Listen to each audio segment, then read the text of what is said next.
how are you going? Yeah, pretty good. Back here to race out at Stromlo again. Yeah, it should be good fun. We'll wait and see how it goes tomorrow. Looking forward to it?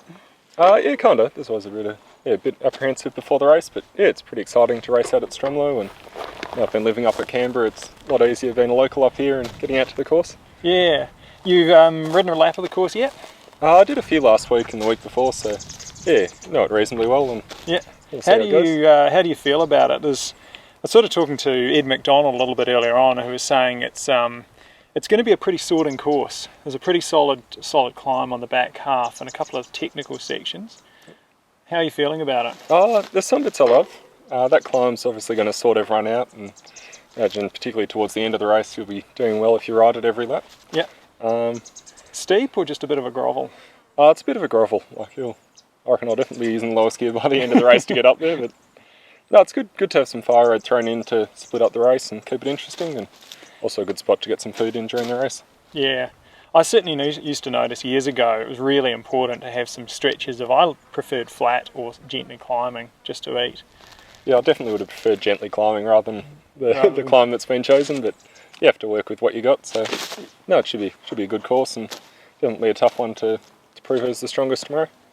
What sort of bike are you riding, given that it's going to be probably a bit more of a technical course than the more flatter, smoother Madura course? I got a few options, but I thought I'd opt for the Julies for this race. So I got one of the new Trans-29ers to check out and test out. So that'll probably be either the main bike, and then I've got an Carbon Anthem 29er as well. Yeah. I think majority of the time I'll be sticking on the Julies and yeah, hopefully have the ball out there on them. So the Giant 29er, the Trance, that was developed by, I think, Adam Craig in the States. How does it feel? It feels awesome. It's a 5-inch 29er Julie, so it's a lot of travel for 29s. Run pretty smooth? A lot of people are surprised when I've turned up to a race in it, but no, it's a lot of fun to ride. Always come back smiling at the end of a lap on this one, so yeah. And as we were talking about earlier, you've obviously got the hardtail as well. Are you tempted to take it out for a spin? I'll definitely have it there. I think with the nature of this course though, it's pretty technical for all but that one fire road climb section, so yeah, I reckon a Julie will be faster for the race. Have you kitted the bike out with your own little personal touches?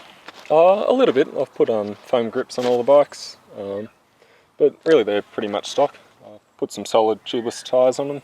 I figured had a bit of bad luck last year with flats, so I wanted to get a reliable setup. So I got proper US2 tubeless tyres and foam grips, but other than that they're pretty much stock. Yep, very nice. And you're running carbon wheels or the alloys?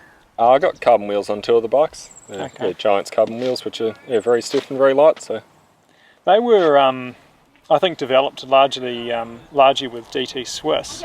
Been riding them myself. What do you think of them? I reckon they're awesome. They're very stiff and responsive, and a lot of fun to ride, and I feel very confident using them. So.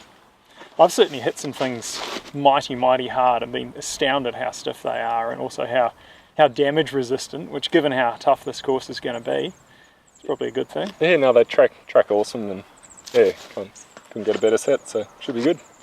Now, recent racing, form, how are you feeling? You had a pretty good run, I think, at the Duo Classic. Yeah, I've had a reasonable race. I raced the Duo Classic with Ed McDonald, which was a good hit out with him.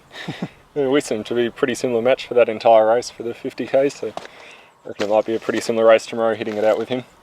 Any strategy? I know Ed's coming in pretty confident and pretty strong, particularly with Jason English being coming back from a pretty big crash earlier on this year. You got a strategy?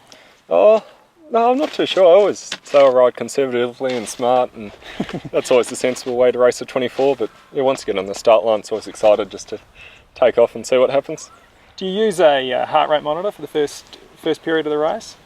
No, I used to use them in the first couple of 24s I did, but I feel I pretty much know the zone to stay in, and sometimes the heart rate monitor gives you a bit of frustration if it says you're going at 180 but you should be a bit lower. So should be sitting back. Yeah, happy just to go by feel. A few years ago, you and me cut quite a few laps together in the 24. I remember that being a lot of fun. You eventually jumped the little gap in Madura. How'd that feel? Yeah, it's pretty cool. Madura's a great place to race, and it's sad it's not on this year, but can't do anything about that. But no, it's always fun racing with you. Had a few good 24s against each other in previous years. Yeah. Pretty bad. You had a pretty bad run last year, but previous year, how did it go? What was the strength of the race? Yeah, that one went well. I think I took off relatively conservatively at the start and just made up a few places through the night. Yeah, had a great time in that one and managed to get third behind Jason, Andy Fellows. It's a good race. I don't think Andy Fellows is going to be here, but still be a pretty hot field coming in this time. It looks as though a strong field. Yeah, it should be good. I reckon the two to watch out for is obviously Jason and Ed McDonald. They've shown some form, but obviously there's always going to be a few underdogs who'll throw in surprises. So, no, it should be a great race, and yeah, wait to see how it pans out. Yeah. Now, most importantly, feeding, sleeping, all that sort of thing. What's your plan? Oh, I got my mate Sean Hurley coming up, who's supported me in most of the 24s I've done. So he kind of knows what to do, and I'll just listen to him throughout the night when he says, got to eat, or got to have this. But yeah, just try and keep it simple with all the foods, and yeah, just go for it and see what happens. Riders seem to have differing opinions whether they have a support crew who provide everything and tell them what to do, or whether they want a support crew that they can tell what to do. How do you feel? Where do you run as far as your crew? It depends on the situation a bit. If I'm saying something which doesn't make sense in the middle of the night and Sean knows it's right, he'll step in and say you've got to take a gel or got to have some caffeine or whatever. But yeah, it normally works pretty well. I'll sometimes let him know the lap before I'd like a sandwich or something, and yeah, bit of both.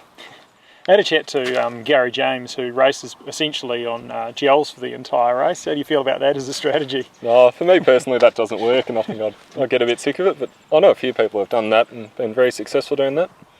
I think I'll got a few gels, but I think I'll be on sandwiches and a few other goodies as well throughout the race. Special race food? Peanut butter and jelly. Or jam sandwiches are always good. Pizza shapes, or yeah, really just Gatorade and the stock standard sports food. Yep. Very good. Well, I'll let you rest up and recover. We'll go out and cut a last lap of the course. Big meal for tonight? I'll just have a bit of pasta, but no, looking forward to it also. Yeah, thanks for that, Dan. No problems. Happy riding. Yeah, cheers, luck.